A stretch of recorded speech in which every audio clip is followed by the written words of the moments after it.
Hi hello నమస్తే అండి. Welcome to Parveen channel. అస్సలం అయికం. 216 అండి ఈ ఛానల్ పర్వింది.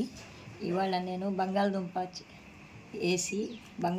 క్యారెట్, ఉల్లిపాయలు, పచ్చిమిరపకాయలు, పసుపు, ఉప్పు, ధనియాల పొడి, జీలకర్ర, సోపు మొత్తం నూరుకొని మొత్తం బంగాళదుంప మొత్తం అన్నీ కలిపి చపాతీ చేస్తున్నానండి.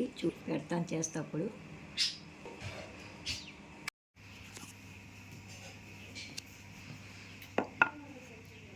ఇలా చపాతీ చేయాలండి. ఇందాక ఇదిగోండి లొండలు చేసుకున్నాం కదా, ఇది మైదాపిండి అండి. మైదాపిండి కలిపి కాసేపు పెట్టేసి లొండల్లాగా చేసుకుని చపాతీ లొండలు ఇలా చపాతీ చేయాలండి.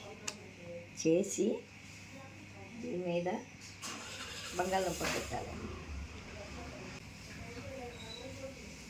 కొంచెం మైదాపిండి నూనె వేసి కలపాలండి. కలిపి దాని మీద ఇలాగా మసాజ్ చేయాలండి.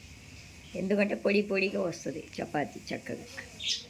అందుకోసం ముందుగా చపాతీ పిండి కలుపుకొని వండలు చేసుకొని 10 నిమిషాల తర్వాత ఇలా మైదాపిండి నూనె, మంచి నూనె, సన్ఫ్లవర్ వేసి చక్కగా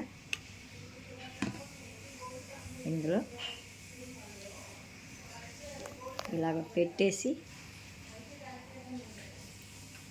చపాతీ మళ్ళీ పైన ఇంకోటి వేసి ఒకటి తింటే చాలండి, కడుపు నిండిపోద్ది.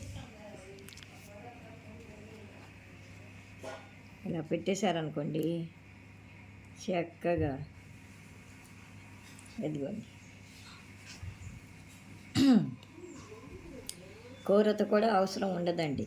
ఇది ఉంటే లోపల ఉంది కదండి, బంగాళదుంపలు, క్యారెట్ తురుము, పచ్చిమిరపకాయ, ఉల్లిపాయ, కొత్తిమీర అన్నీ మసాలా ఉంది కదండి. ఇంకా దీంతో కూడా పని ఉండదు. కూరతో కూడా చక్కగా మీరు తినేవచ్చు. అంతే. ఇలా చేసుకొని చక్కగా లోపల కూర పెట్టేసి ఉడకపెట్టుకున్న బంగాళదుంపలు, క్యారెట్ తురుము, పచ్చిమిరపకాయలు, ఉల్లిపాయలు, కొంచెం జీరా పొడి, సోప్ పొడి, ధనియాల పొడి 3 కలిపి నూరేసి చక్కగా ఇందులో కలుపుకొని ఇలా వేసుకుంటే చపాతీ రెడీ అండి. మీకు అర్థమైనట్టు చూపిస్తున్నానండి, చెప్తున్నాను కూడా నేను. నా వాయిస్ కొంచెం చిన్నగానే ఉంటుందండి, వినండి. ఇందాక చెప్పాను కదండి, చూపించాను కదా చపాతీ చేస్తున్నానని. బంగాళదుంప తీసుకోండి, ఇలా వేడి పెనం అయ్యాక పెనం మీద వేయాలి. ఇటు అటు కొద్దిగా సెగ తగిలాక అప్పుడు నూనె వేయాలండి. వేసి చక్కగా ఎర్రగా కాల్చుకోవాలండి. చాలా బాగుంటుంది, చాలా టేస్ట్గా ఉంటుందండి చపాతీ. చక్కగా ఉంటుంది అసలు. తింటే ఇంకా తినాలనిపిస్తుందండి, అలా ఉంటుంది ఈ చపాతీ. చేసుకుంటే కొంచెం కష్టపడి ఇంట్లోనే చక్కగా బాగుంటుంది. చాలండి, ఏదైనా కష్టపడితేనే కదండి పొద్దున్న లేసి. చూసారా ఎంత చక్కగా ఎర్రగా, నల్లగా కూడా అవ్వకుండా ఎర్రగా కాలుస్తాను చూడండి. చిన్న సెగ మీద ఎర్రగా కాలుస్తే బాగుంది. లోపల కూడా ఉడుకుద్ది చక్కగా, బయట కూడా బాగుంటుంది తినడానికి. ఇలాగే తిండేప్పుడు కూడా. నచ్చితే కామెంట్ పెట్టండి, షేర్ చేయండి, లైక్ చేయండి.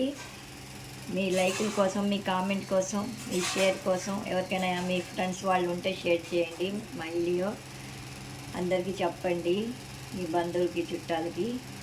బెల్ కొట్టండి.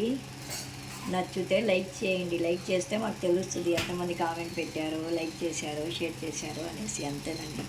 థ్యాంక్ యూ అండి. ఇదండి ఇలాగండి.